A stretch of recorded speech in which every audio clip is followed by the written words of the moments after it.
All right, so section 14.3 covers big business and labor at the basically turn of the 20th century. So we're talking about late 1800s, early 1900s. As business grows and expands, it starts to consolidate. And some new business strategies emerge to consolidate business interests. And so in class, we talked about vertical integration, horizontal integration, and then the formation of trusts. Um, Remember, vertical integration is owning kind of all the steps in the process of getting a raw material from that raw material to a finished usable end product. Where horizontal integration is owning, say, all of one step. So in the case of taking oil out of the ground, turning it into some sort of a usable fuel, horizontal integration would be owning all of the refineries or something like that. The formation of trusts is something, it's a little bit more difficult of a concept to grasp. But basically, that is where companies in the same industry would turn over their stocks to trustees who would then run all of those separate companies as kind of one big company, thereby kind of consolidating their power, having more control over prices and those types of things. So this business consolidation that went on, we had guys like Andrew Carnegie that were kind of pioneers in allowing capital to kind of work for themselves in investing and vertically integrating, horizontally integrating, and then guys like John D. Rockefeller forming trusts. Now, all this was kind of allowed to go on because there's this idea that government really shouldn't be involved in the regulation of business. And that's kind of this laissez-faire attitude that arose out of something that was known as social Darwinism. Social Darwinism was just taking Charles Darwin's theory of evolution, which is the survival of the fittest, and applying it to economics and to business, and basically saying that the strongest companies, the strongest businesses, they're the ones that are going to survive. So there's really no need for government to kind of regulate those things. So as government kind of takes a step back from regulating business, as they don't involve themselves that much, you have guys like Andrew Carnegie, John D. Rockefeller accumulating a vast amount of wealth. Um, Often these guys were kind of villainized in society as being big, greedy individuals. Um, so there's a sense that they are kind of robbing from everyday people. Um, there's also a very true aspect to some of these individuals as very um, they were philanthropists. Um, Carnegie and Rockefeller donated much of their wealth throughout their lifetime. They invested in schools and hospitals and those things, and so they were very giving of their money. Rockefeller himself gives away over $500 million in his lifetime. So they were very much you know giving with their money, but there's still that aspect of, hey, maybe these guys are getting too big, too powerful.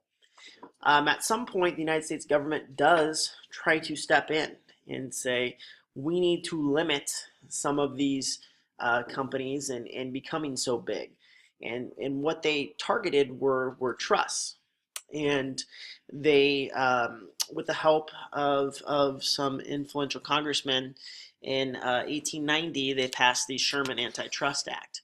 Now, the Sherman Antitrust Act was supposed to make it illegal to form a trust that interfered with interstate commerce.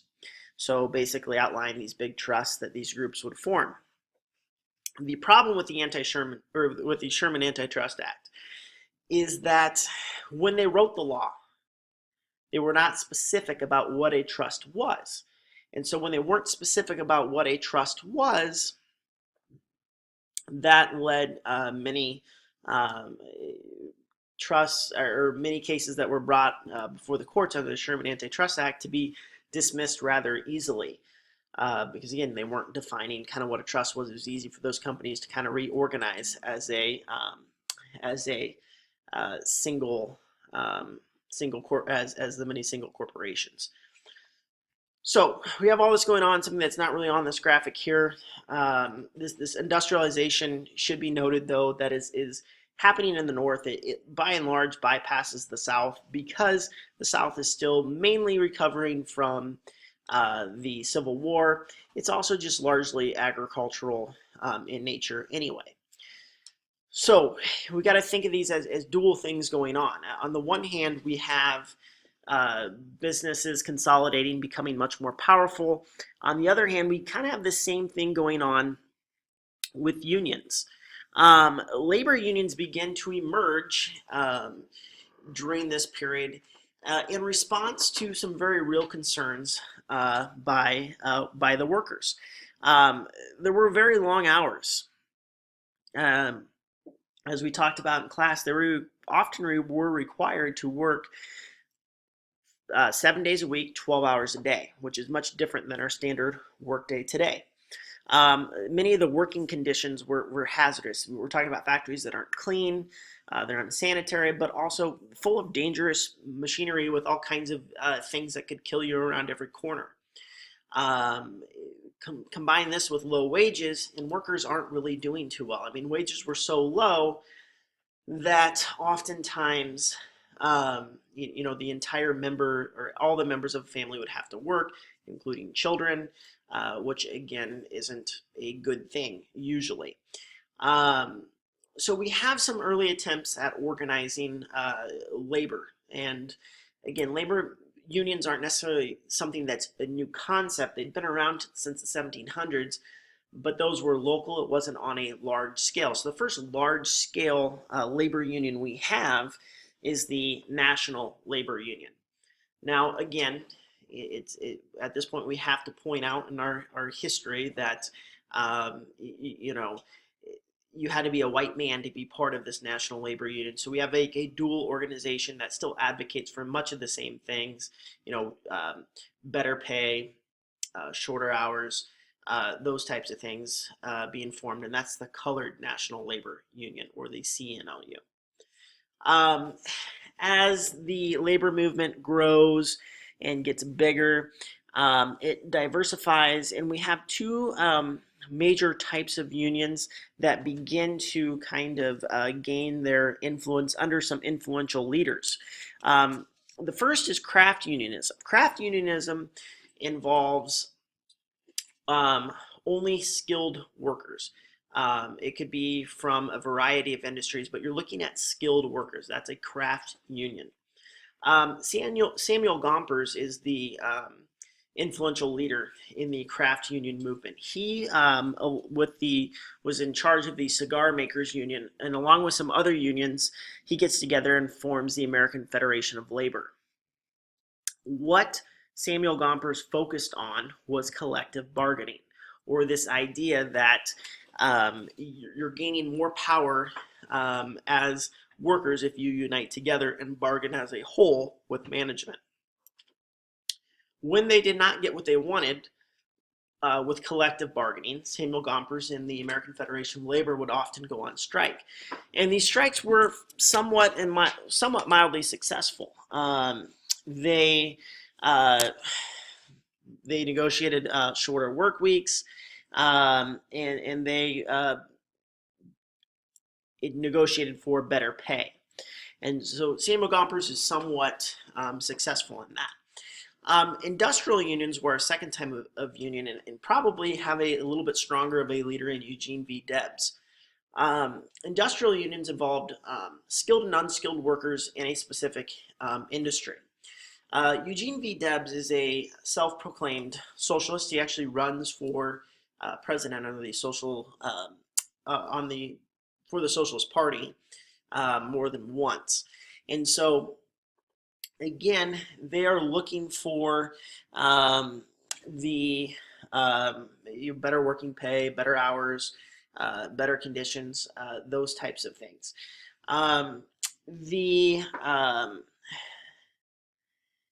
as Eugene V. Debs grows in his beliefs, he, along with others, are going to turn to socialism as a means to meeting much of the problems of workers. And they're going to look and say, hey, all these powerful business leaders that have emerged during this period, they have a lot. Well, everyday people have very little. Let's redistribute some of that wealth and make it a little bit more equal. And so Eugene V. Debs, under this socialist kind of agenda, forms the industrial workers of the world, also known as the Wobblies. Um, the Wobblies included miners, lumberers, cannery and dock workers. Um, it was also more open than the American Railway Union, initially founded by Eugene V. Debs. It welcomed African Americans. Um, However, it's not as successful in the strike department. Their only victory in the strike department occurred in 1912. Um, but again, it's giving dignity and a sense of solidarity to workers. So there are some definite successes you could point to with the Industrial Workers of the World Union. Now, again, the unions that we're looking for better conditions for a variety of things. So, again, they're looking at better pay. They want better pay. They want better working conditions and they want better hours. And kind of to accomplish those things, they use collective bargaining, which we mentioned not too long ago. Um, Generally, when collective bargaining failed, we had strikes, and we have several examples of strikes in our textbook. We have the Great Strike of 1877, which involved workers from the Baltimore and Ohio railroads. They were striking to protest their second wage cut in 2 months. So, 2 consecutive months, their pay had been reduced. As that strike dragged on, the work stoppage spread to other railroad lines, to the point that most freight and even some passenger traffic was stopped for more than a week. And so this is starting to interfere with trade between states. You have governors getting upset, and they ask the president to step in. And federal troops actually do end the strike when that happens. The Haymarket Affair was kind of a result of the Great Strike of 1877, where we basically have some workers gathering in Chicago's Haymarket Square, that's where it gets its name from, to protest police brutality. Basically, there had been a strike in Chicago where a striker had been killed and several had been wounded. And so people were upset about that, so they were striking. Basically, as people began to protest to show their displeasure with Chicago police over the incident, somebody actually tossed a bomb into the police line, and the police then opened fire on workers. Several police officers and several workers died in the chaos. Again, here's a case where history is a little bit fuzzy on the details. Nobody ever learned who threw the bomb, but 3 speakers at the demonstration and 5 other radicals were charged with inciting a riot. All 8 were convicted. 4 are going to be hanged for their crime. 1 will commit suicide in prison. And the whole kind of affair is kind of a black mark on the labor movement. People start to look at the labor movement and are a little upset with what they see. They definitely don't want to see violence as a means to accomplish their goals.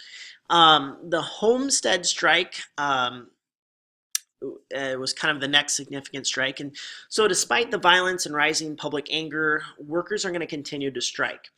And basically, what happens in the Homestead strike, it's going to arise out of a report from a writer who describes the conditions at a Carnegie steel mill in Homestead, Pennsylvania. It gets, as tensions begin to mount, the steelworkers are going to call for a strike. after the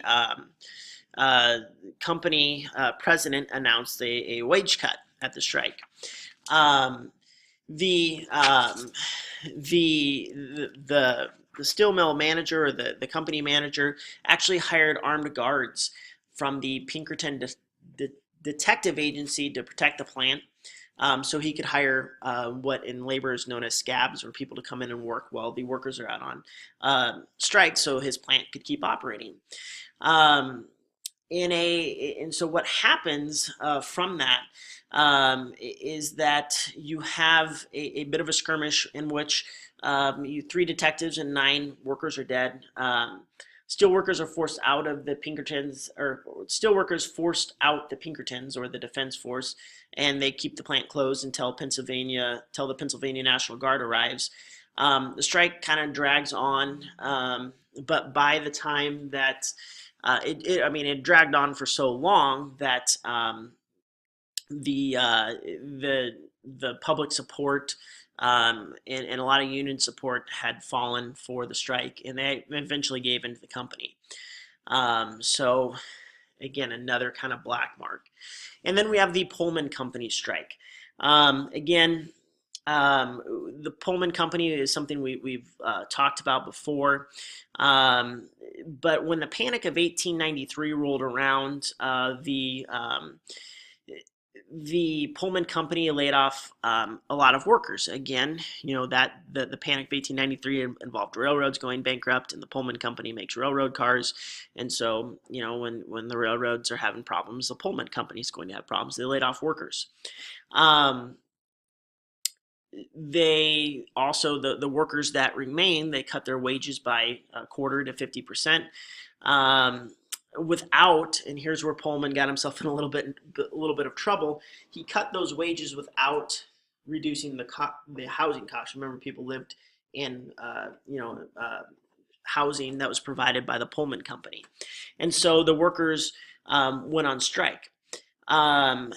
When the Pullman Company failed to restore wages or decrease rents, Eugene V. Debs is actually going to step in, and he asked for arbitration, which was just a meeting between workers and the union.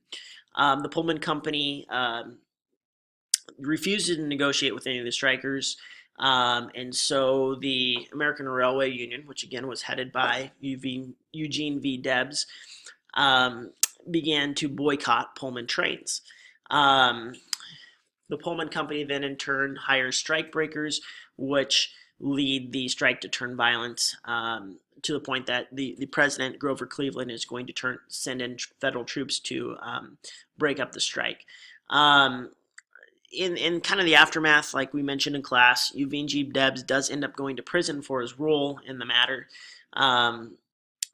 But most of Pullman's workers were fired and blacklisted, so they can never again get a job in the railway industry.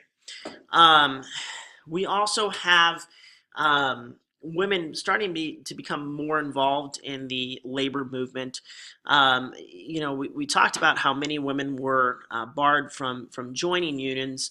They did start to unite behind powerful leaders to demand better working conditions, equal pay for equal work, and an end to child labor. Those were kind of its big things. Mary Harris Jones is kind of instrumental in this movement.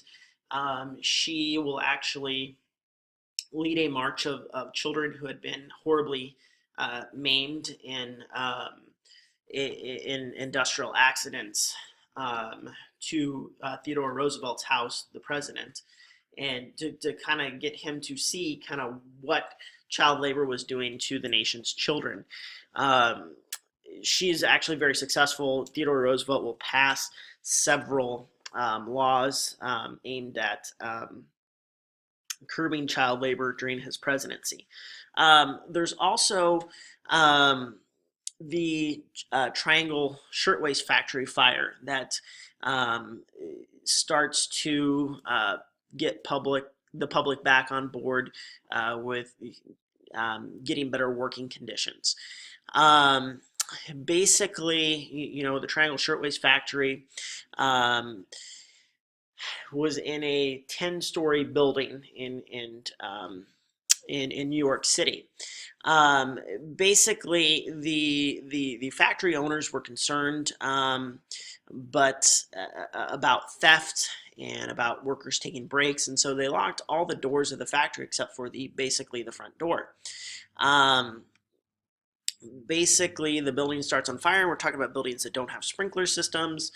So when the building starts on fire, many of the women are going to die in the fire. Some by the fire, some by jumping out of the 10, 9, 8, 9, 10 story windows when the heat got to be too much for them.